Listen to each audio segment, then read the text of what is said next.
बातें करते हम खेतों की और उसके रखवाली की, बाग बगीचा फल फूलों और फसलों की हरियाली की। हम बीजों की बातें करते उत्तम जल संसाधन की, हम तकनीकी बातें करते फसलों के उत्पादन की। हर किसान का सपना सच हो जीवन सुखद बनाने को, गाँव-गाँव के हर आंगन का प्यारा सा ये दर्शन।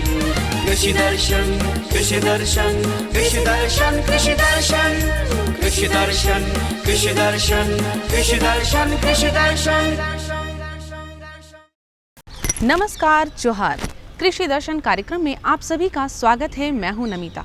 हमारी पूरी कोशिश होती है कि हम अपने इस कार्यक्रम के माध्यम से अपने कुशल किसान भाई बहनों तक कृषि से जुड़ी विभिन्न प्रकार की जानकारियां पहुंचाएं और उनके समस्याओं का समाधान लेकर आए। आज के अंक में भी हम बहुत सारी बातें करेंगे, लेकिन सबसे पहले देखेंगे कृषि समाचार। नमस्कार, कृषि समाचार में आपका स्वागत है। मैं हूं शशि। आइए देखते हैं आज कृषि समाचार में क्या है खास। दुधारू पशुओं को रोग से बचाव के लिए समय से कराएं टीकाकरण। खेतों में गर्मा फसल और लतेदार सब्जियों पर दें विशेष ध्यान। पेचकी की खेती के लिए अनुशंसित प्रभेद में लगाएं मुक्ताकेशी। अब समाचार विस्तार से। दुधारू पशुओं को रोग से बचाव के लिए समय से टीकाकरण कराएं, साथ ही उनके आहार और आवास प्रबंधन पर विशेष ध्यान दें। बीमार पड़ने पर या प्रजनन के समय पशु चिकित्सक से सलाह लें। गर्मी को देखते हुए किसानों को खेतों में गर्मा फसल और लतेदार सब्जियों पर विशेष ध्यान देने की सलाह दी गई है। खेतों में खड़ी फसलों और सब्जियों में जरूरत के अनुसार पानी देते रहें। लौकी, नेनुआ, झींगी, खीरा जैसी लतेदार सब्जियों के खेतों में समुचित सिंचाई करते रहें। सब्जियों के खेतों में मल्चिंग का प्रयोग करें और थाला को कंपोस्ट से भरें। किसान भाई गर्मी के मौसम में खेत में लगे फसलों से बेहतर उत्पादन लेने के लिए समय समय पर सिंचाई करते रहें। विशेषकर फूल और फल लगने के समय निश्चित अंतराल पर सिंचाई जरूर करें। इससे आशा के अनुरूप उत्पादन होता है और पर्याप्त आमदनी होती है। किसान भाइयों, अभी गर्मी का मौसम है, सिंचाई के ऊपर विशेष ध्यान दीजिए। खासकर जब फूल लगने की अवस्था होती है, फल लगने की अवस्था होती है और फल बनने की जब अवस्था होती है, इसमें नियमित अंतराल पर सिंचाई करते रहें। अगर आप ड्रिप इरिगेशन से और मल्चिंग के साथ में अपनी फसल को लगाए हुए हैं तो आवश्यकता अनुसार 2 से 3 दिन के अंतराल पे या मिट्टी की जो आपकी नमी है उसके अंतराल पे, उसके अनुसार प्रत्येक दिन भी अगर ज़रूरी हो तो सिंचाई पे विशेष ध्यान दें।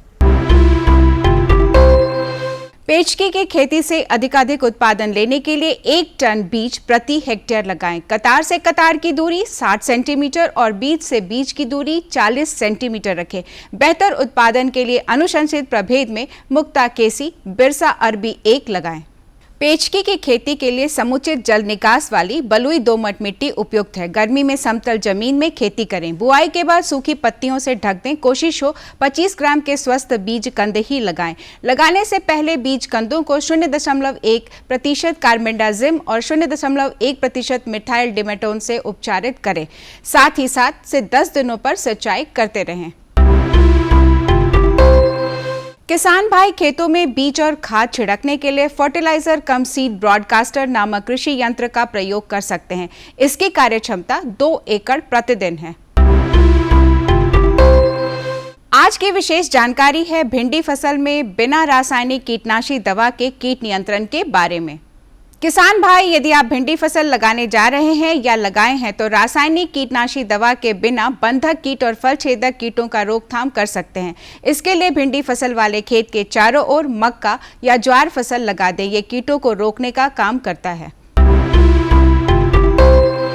और अब एक नजर राज्य के 5 प्रमुख शहरों के मौसम के मिजाज पर।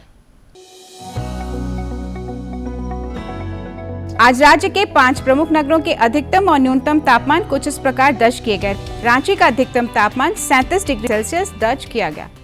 कृषि समाचार में आज इतना ही। अगले दिन अगले अंक में फिर मुलाकात होगी कुछ ताजा तरीन खबरों के साथ। तब तक के लिए दीजिए इजाजत। नमस्कार, जोहार। अभी आप देख रहे थे कृषि समाचार, जहां खेती बाड़ी से जुड़ी ढेरों जानकारियां आपने ली। मंडी का भाव, मौसम का मिजाज, नीति, तकनीक, उपकरण के बारे में जाना। और भी बातें करेंगे, लेकिन उससे पहले लेते हैं छोटा सा विराम। क्रांति, एक नए युग का आगाज। मधु क्रांति विकास के नए रास्ते खोल रही है। मधुमक्खी पालकों के जीवन स्तर को बेहतर बना रही है, साथ ही पूरी दुनिया में शहद के क्षेत्र में भारत को एक नई पहचान दिला रही है। भारत सरकार मधुमक्खी पालकों की आय को बढ़ाने और उन्हें आत्मनिर्भर बनाने के उद्देश्य से देश में मधुमक्खी पालन के संवर्धन और विकास के लिए सभी आवश्यक सहायता प्रदान कर रही है। माननीय प्रधानमंत्री के दूरदर्शी नेतृत्व में कृषि सहित मधुमक्खी पालन को बढ़ावा देने के लिए अनेक कदम उठाए गए हैं। किसान तरक्की की राह पर आगे बढ़ रहे हैं। अगर कोई सक्सेस स्टोरी मीठी मुस्कान भी बिखेरे और स्वाद में भी मिठास भरे, तब तो आप इसे जरूर सोने पर सुहागा कहेंगे। हमारे किसान इन दिनों शहद के उत्पादन में ऐसा ही कमाल कर रहे हैं। शहद की मिठास हमारे किसानों का जीवन भी बदल रही है, उनकी आय भी बढ़ा रही है। मधुमक्खियां न सिर्फ शहद देती हैं, बल्कि पर्यावरण और कृषि के लिए भी आवश्यक हैं। यूं तो भारत में लंबे समय से लोग मधुमक्खी पालन का काम पारंपरिक तरीकों से करते आ रहे हैं, लेकिन आज के समय में इस क्षेत्र में अपार संभावनाएं भी हैं और जरूरत भी है।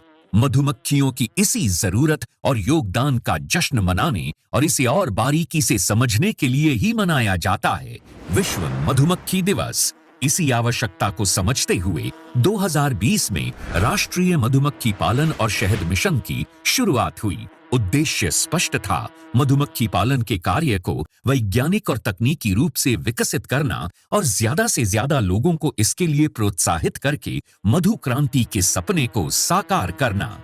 मधुमक्खी पालन से मिलने वाले उत्पाद जैसे शहद, बी वैक्स, रॉयल जेली और पॉलन आदि कई क्षेत्रों में प्रयोग किए जाते हैं। माननीय प्रधानमंत्री जी के प्रोत्साहन से और कृषि मंत्री जी के मार्गदर्शन से आज राष्ट्रीय मधुमक्खी पालन और शहद मिशन सफलता का पर्याय बन चुका है। न केवल ये देश के किसानों के लिए आय बढ़ाने का एक साधन बना है, बल्कि तमाम लोगों के जीवन को बेहतर बनाने के साथ साथ देश के आर्थिक विकास में भी योगदान दे रहा है। 2013-14 में उत्पादन 76,000 मीट्रिक टन से बढ़कर 2022-23 में 1,40,000 मीट्रिक टन से अधिक हो गया है। 2013-14 में शहद का निर्यात 28,000 मीट्रिक टन से बढ़कर 2022-23 में 79,928 मीट्रिक टन से अधिक हो गया है।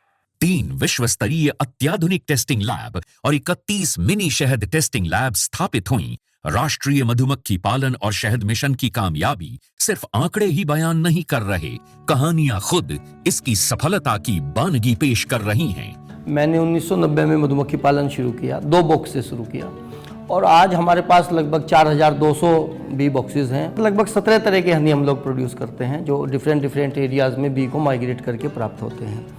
इसके अलावा जितने बी बॉक्सेस मैन्युफैक्चरिंग यूनिट है हमारे पास, वैक्सीट मैन्युफैक्चरिंग यूनिट है, 20 मीट्रिक टन पर डे का हनी प्रोसेसिंग प्लांट है। आज हमारा जो उत्पादन है वो 1 लाख केजी लगभग एनुअली हम लोग प्रोड्यूस करते हैं। यमुनानगर के सुभाष काम्बोज मधुमक्खी पालन के अपने काम के चलते आज देश भर में जाने जा रहे हैं। सुभाष जी ने वैज्ञानिक तरीके से मधुमक्खी पालन का प्रशिक्षण लिया। इसके बाद उन्होंने केवल 6 बॉक्स के साथ अपना काम शुरू किया था। मैंने सिर्फ अपने पोलिनेशन के लिए और शहद खाने के पर्पज से ये बॉक्स रखे थे। जब मैंने देखा कि मधुमक्खियां भी बढ़ रही हैं और हमें शहद भी मिल रहा है, तो मैंने फिर प्रोफेशनल तौर पे इसी काम को ही करने की सोची और आज की तारीख में मैं लगभग 1500 बॉक्स पे मधुमक्खी पालन कर रहा हूँ। ज्यादा से ज्यादा लोग इस मिशन का हिस्सा बन रहे हैं। इतना ही नहीं, ये मिशन नारी शक्ति को और अधिक सशक्त बनाने में भी बड़ा योगदान दे रहा है। अभी तक महिलाओं के 164 स्वयं सहायता समूहों को इससे जोड़ा जा चुका है। इसी तरह मधु क्रांति पोर्टल पर अभी तक लगभग 14,000 से अधिक पालक और 22 लाख से अधिक कॉलोनीज रजिस्टर हो चुकी हैं। आज भारत प्राकृतिक शहद का 6वां सबसे बड़ा निर्यातक देश है। भारत मधुमक्खी पालन और शहद उत्पादन के क्षेत्र में सारी दुनिया के लिए एक मिसाल के तौर पर उभर कर सामने आ रहा है। मधु क्रांति आए और रोजगार के अवसर बढ़ाए।